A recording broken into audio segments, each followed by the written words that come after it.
Muy, pero muy buenas a todos. En este día les traigo un caso para hablar y analizar, en el que uso como ejemplo el trade de hoy, donde cuando tengo mi punto importante de bias, ya sea que sea un high o un fair value gap, qué hacer si el precio no lo está respetando y por qué lo podríamos utilizar en el sentido contrario. Ahora, empezando por la segunda pregunta, ¿por qué lo podemos utilizar en el sentido contrario? Básicamente porque no hay otra opción. Si estamos esperando que un fair value gap reaccione de forma bajista y el precio no lo está respetando, ¿cuál es la otra opción que nos queda? Bueno, que suba, porque el precio va para arriba o va para abajo. Obviamente está la opción de que entre en una consolidación, pero en ese caso no tendríamos una confirmación de entrada en temporalidades más chicas, por lo que no habría trade. Pero si es que encontramos un trade, básicamente podemos utilizar nuestro bias, pero en el sentido contrario. Y ahora les voy a mostrar cómo fue el trade del día de hoy. Acá empezamos en el Nasdaq, 4 horas.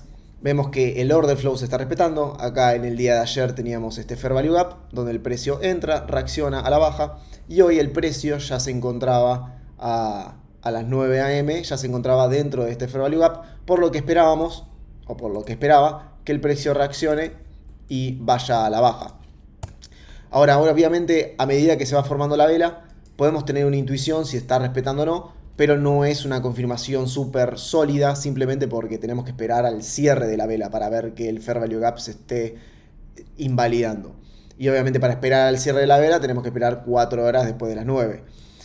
Para eso lo que utilizamos es temporalidades más chicas. En 15 minutos, por ejemplo, si yo quisiera ver que el precio está respetando el fair value gap y vaya hacia la baja, entonces me gustaría que a partir de las 9 y media haga un movimiento de toma de liquidez. Si estoy teniendo un bias bajista, entonces la toma de liquidez tiene que ser de algún high. Entonces, después de las 9 y media, yo lo que esperaba es que cree un high nuevo, tome liquidez de ese high y eventualmente tomo mi venta en este momento. O que incluso tome liquidez de highs anteriores, como pueden ser los de acá, donde hay toda liquidez.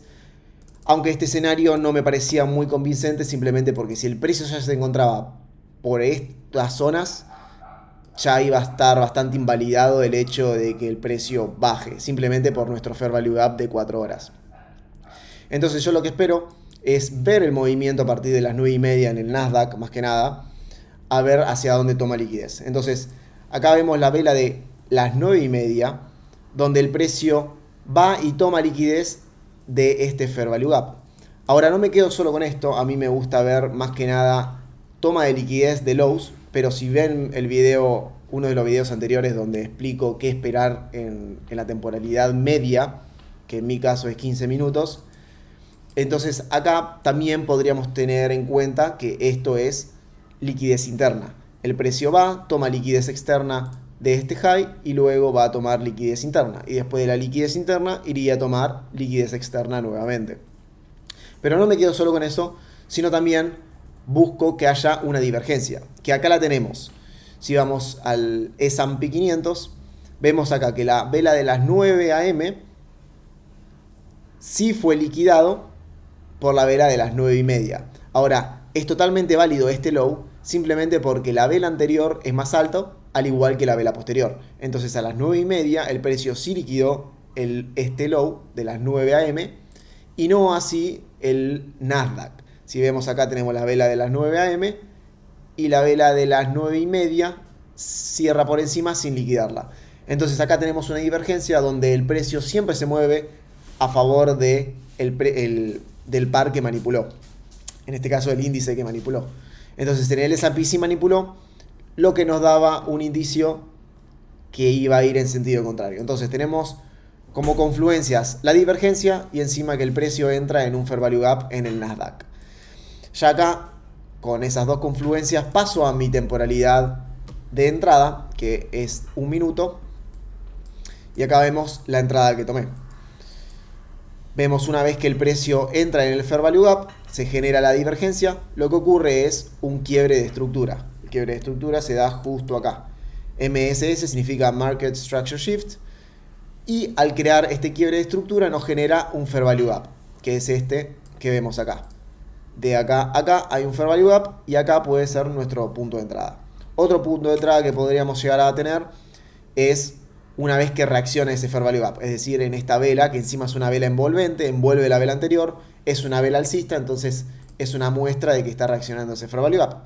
Podemos tener acá nuestro punto de entrada. Yo particularmente entro directamente en el Fair Value Gap de 1 minuto que me da. Stops por debajo del Fair Value Gap de 15 minutos, incluso de este low que creó la divergencia. Si uno quiere ser más conservador, podría poner stops por debajo de este último low.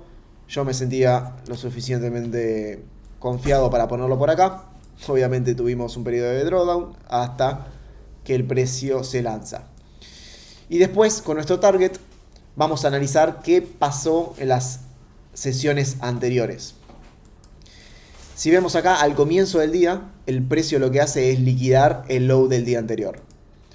Como sabemos, una vez que liquida el low del día anterior, el precio tiende a ir hacia la liquidez del high del día anterior. Entonces, una vez que liquida el low del día anterior, en Asia lo que se genera es una consolidación, una acumulación del precio. En Londres vemos esta manipulación, donde liquida lows.